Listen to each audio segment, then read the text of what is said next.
Taking care of Kate is your job. Huh? I'll do it, but shouldn't you help out too? You are both girls, so you should be the one to do it. I'm busy with work and don't have the time. But I think Kate will feel lonely. I am Hannah, a 33-year-old working mother. I lead a busy life, juggling work and home responsibilities every day. My husband Tony and I first met at the company we both worked for, where he was my supervisor. Our relationship developed unexpectedly, and we got married 3 years ago. He's actually divorced, and has a child named Kate, who is currently in her final year of elementary school. I knew about her before our marriage, and I made sure to get her approval before we got married, gradually building our relationship. At first, I worried about whether she would like me and if I could handle being a stepmother to an elementary schooler. But Kate quickly became attached to me. I don't know the details of how Tony gained custody, but I think there must have been some issue between him and his ex-wife. I felt that Kate was craving a mother figure. Since Tony didn't like to talk about it, I didn't ask him about it either. But I vowed to my best not to make her feel lonely and went ahead with the marriage. After getting married, I continued to work while also taking care of Kate. I switched to a part-time schedule to avoid making her feel lonely, helping her with homework and providing advice for her adolescent issues. Although I'm still far from being a true mother figure, Kate and I have deepened our bond as sisters.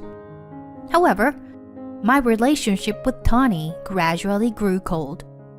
After our marriage, he didn't take care of Kate at all, and our life together wasn't what I had imagined. He never cooked or even talked to her. So I asked her how they managed before I came into the picture. She said she did most of the housework, and when Tony couldn't cook, he would leave money on the table for her to buy food from the convenience store. I was surprised because I thought he took good care of her based on what he told me before we got married. I thought maybe this is just how single fathers are, and I decided to do my best to take care of Kate as a mother figure without making her feel deprived. But Tony never showed any appreciation for my efforts, and he left all of Kate's care to me while he became increasingly busy with work, staying out late and going on business trips. Our conversations dwindled, and now, 3 years later, we barely talk at all. Amidst all of this, Kate's elementary school graduation is approaching. I told Tony about the graduation ceremony weeks in advance, but at the last minute, he announced he had a business trip scheduled for that day. I'll be on a business trip, so gotta go by yourself. I was surprised and replied, "A business trip? It's Kate's graduation. It's so important. Can you ask someone to cover for you?" But he decided to go on the trip, saying it is for work. The next day, I told Kate about this, and she replied with a resigned okay. On the day of the graduation ceremony, I went alone. My relationship with Kate was still short at 3 years, but I was so moved that my eyes turned red by the end of the ceremony. She teased me about it, and we laughed together on our way home. That night, since Tony wasn't coming back from his trip, I made Kate's favorite fried chicken, and we spent a relaxing evening together. At around 10 p.m., just as I was thinking about going to bed, I received a call from an unknown number. "Hello?" When I answered, it turned out to be a call from a hospital. "Your husband and his companion have been in a serious car accident. Can you come to the hospital right away?" My mind went blank in an instant. I frantically asked for the hospital's location, and they said Tony, who was supposed to be on a business trip in San Francisco, was in a hospital in Napa. Confused, but knowing that it was within taxi distance, I left Katie with my in-laws and headed for the hospital. During the taxi ride, my mind raced with questions. Why was he in Napa? Who was the companion? How severe was the injuries? Upon arriving at the hospital, I saw Tony lying in a bed in the intensive care unit, and in the next bed, the receptionist from our company whom I recognized. In an instant, I understood the situation. He had been having an affair. I had never suspected him of cheating before, so I was stunned by the shock. There was no other explanation for the situation. He had lied to me about the business trip and actually was on a getaway with his lover. All his previous claims about working late and going on business trips were probably lies. Since both Tony and the woman were unconscious, I decided to wait until they woke up and could talk. It took about a week for their unconsciousness to return, and during that time, the doctor informed me that Tony had become hemiplegic due to the after effects of the accident, and the woman had sustained a large scar on her face. While both of them were seriously injured, I felt no sympathy. I thought this was the price they had to pay for betraying me. A few more weeks passed, and they were finally moved to a general ward, where I could have a proper conversation with them. I decided to confront Tony about the affair. Were you having an affair? That woman is the receptionist from our company, right? To my surprise, he denied it. No, it's not like that. I was expecting him to admit to the affair and apologize, so his reaction was startling. Wait, then why were you in Napa?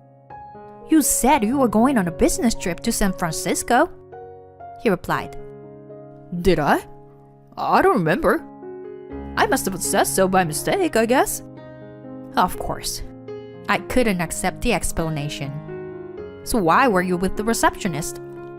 There was no need to bring her on a business trip. Right, he smoothly replied, as if he had prepared an excuse. It was just a coincidence. When I went to Napa for a trip, she happened to be there too, so we decided to have dinner together. Then the taxi we were in on the way back got into an accident. His explanation was quite far-fetched. However, I had no evidence to call it a lie, nor did I have any proof that he was cheating. No matter how much I pressed him about the affair, he refused to admit it, and instead seemed to be doubling down on his denial. I was dumbfounded. He must know that his excuse is hard to believe. However, he won't admit to anything unless there is evidence. Frustrated, I told him, "If you won't tell me the truth, I can't continue our marriage." I thought I would consider it if you admitted and apologized. I told him that I was prepared for a divorce. Then his face turned angry. You are a heartless woman. Or are you planning to abandon your husband now that he is paralyzed? He attacked me as if I were a bad guy. I couldn't say anything and just stood there. He continued, I'll tell everyone at work. They will all look down on you when they find out what a terrible person you are. It seemed like he was threatening me, and I thought that if I insisted on a divorce now, it would put me at a disadvantage. So I decided to hold off the divorce for the time being. I could gather evidence of his affair and then confront him with it. Since I no longer had any love for him, I decided to continue our marriage as a preparation period to secure favorable divorce terms. All right, you really weren't cheating. I believe you. He smirked and said, You're my wife, so take care of me for the rest of your life. I shuddered at his smug expression. I had to gather evidence as soon as possible and finalize the divorce, or I would be forced to take care of this man for the rest of my life. With these thoughts, I brought him home after he was discharged from the hospital, and our life of reluctantly providing care began. He is still in rehabilitation, so he is considered on a leave of absence. Our company has good welfare benefits, so they are letting him take a leave of absence without firing him, allowing him to return once he's recovered. On the other hand, the woman he was with had some scars on her face, but no lasting after effects, and she has already been discharged from the hospital and returned to work. She is working as if nothing had happened regarding her alleged affair with him. I see her every day when I go to the office, and she greets me with a cheerful smile without showing any remorse. Both of them continue to deny the affair and maintain that their meeting was a coincidence, and they just happened to be in the accident together. When I see her enjoying herself without any care, anger wells up inside me, but I hold it in.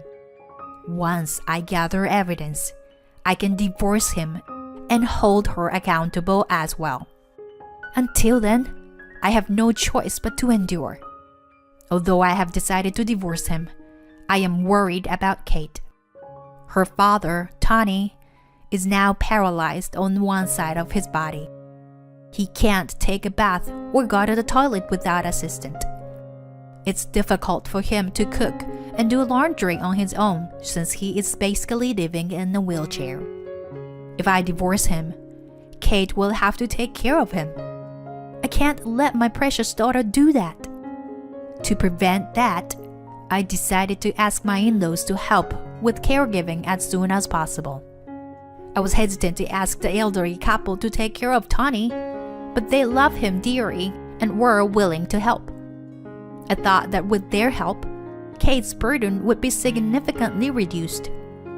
Although they knew the circumstances behind Tony's severe injury, they believed his explanation and thought that he had no relationship with the woman and that it was just a business trip.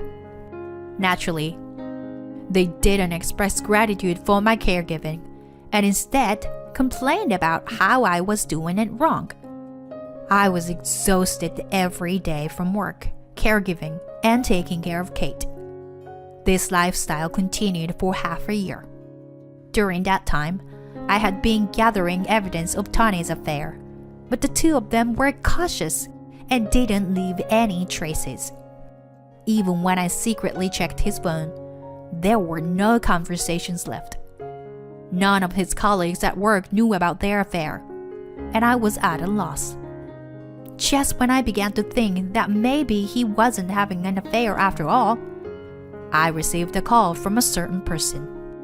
After hearing that person's story, the situation changed dramatically. From there, his lies unraveled one after another. After gathering all the evidence, I decided to have a talk with Tony and my in-laws. I have something to discuss, Tony. I'd like your parents to listen as well. When I started the conversation, he looked annoyed and said, "What? I'm not feeling well, so I'd like to finish this quickly. It's so inconvenient with this body. Your caregiving isn't great either." He never forgot to make sarcastic comments like that to me. But today, I didn't care about such remarks. "Please, divorce me," I said, thrusting the divorce papers at him. He laughed and said, "As I told you, if you divorce me now, you'll be the worst wife who abandoned her paralyzed husband. Are you okay with having that label? Everyone at work will despise you." He spat out that line as if he thought it would make me change my mind. But things wouldn't go as he said. I had invited a certain person for this day. "Mandy, please come in." The person who entered the living room was his ex-wife, Mandy. She was the one who had contacted me a few weeks before.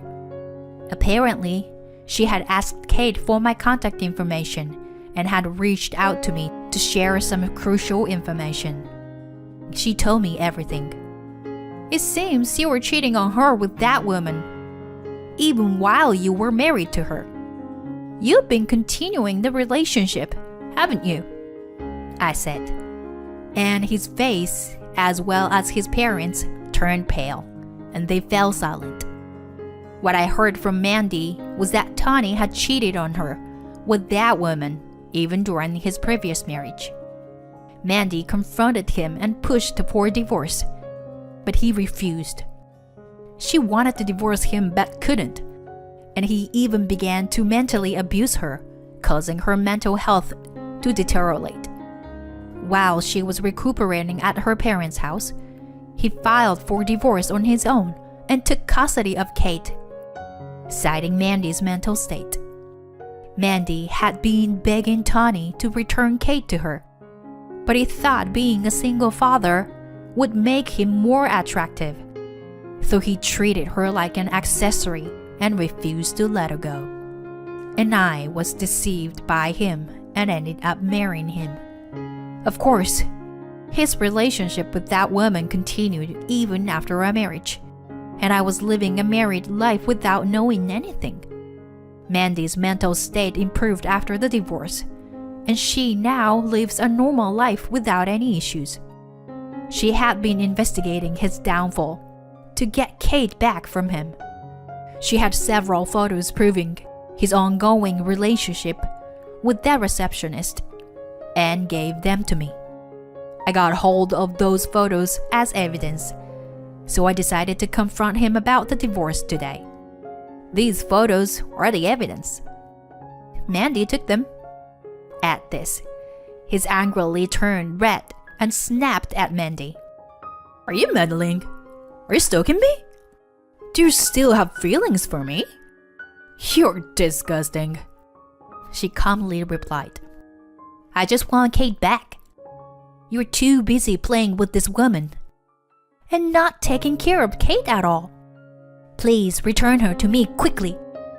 But he refused, saying, I won't let her go. Having her around raises my reputation at work and makes me more attractive to women. I asked him, Then why did you marry me? If you want to be popular with women, you don't need to get married. He then spewed out the most despicable words. You are a housekeeper. I just wanted you to do housework and take care of Kate. That way, I'm free, and I can play with her too. She doesn't like kids, so she won't play with me if I have a child. I was speechless at his utterly disgusting thoughts, as I didn't think he could be such a low person. Mandy and I looked at him with contempt, and his parents anxiously said, Don't blame Tony. He's currently half paralyzed. It's terrible to gang up on him. When his mother said this, Mandy looked at her coldly and said, You knew about his affairs too. You defended him even though you knew. You are also responsible for driving me to the edge mentally. In fact, his parents knew about his infidelity. They had been protecting him while keeping silent about his affair with the same woman during both Mandy's and my marriages. I have heard this from Mandy, so I called them here today. After talking up to that point, I pushed the divorce papers at Tony again. You'll divorce me, right? You were the one who cheated, and you married me intending to use me. I'll make you pay a lot of consolation money. He hung his head and didn't say anything. There is no way he can deny it with the photos as evidence. I made him sign the divorce papers and left his parents' house with Mandy. He and his parents reluctantly agreed to the divorce and tried to reconcile us, but I had no intention of doing so. On our way out, I told his parents, Please take care of your precious son for the rest of your lives. They looked at me with despair, but it was their own doing. I felt relieved after saying what I wanted to say. After that, Mandy was able to regain custody of Kate through the proper legal procedures. I am grateful that Kate gave Mandy my contact information at that time. And even now, I occasionally maintain a friendly relationship with Kate as a neighborly older sister figure. Mandy looks happy and lively now that she has Kate back in her life. On the other hand, my divorce with Tony was finalized. I was able to claim and receive a lump sum payment for alimony for both him and his mistress. It was revealed to his company that he had been having an affair, which led to the dismissal of the woman. Tony, who had been on leave at the time, had falsely claimed to be on a business trip while going on a vacation with the female employee, which led him to being forced to resign voluntarily, eventually leaving his job. I have continued to work at the same company ever since. My colleagues have all sympathized with me and encouraged me. Having had enough of men for now, I plan to focus on my work for a while. Next time, I want to work on improving myself so that I can meet a sincere man.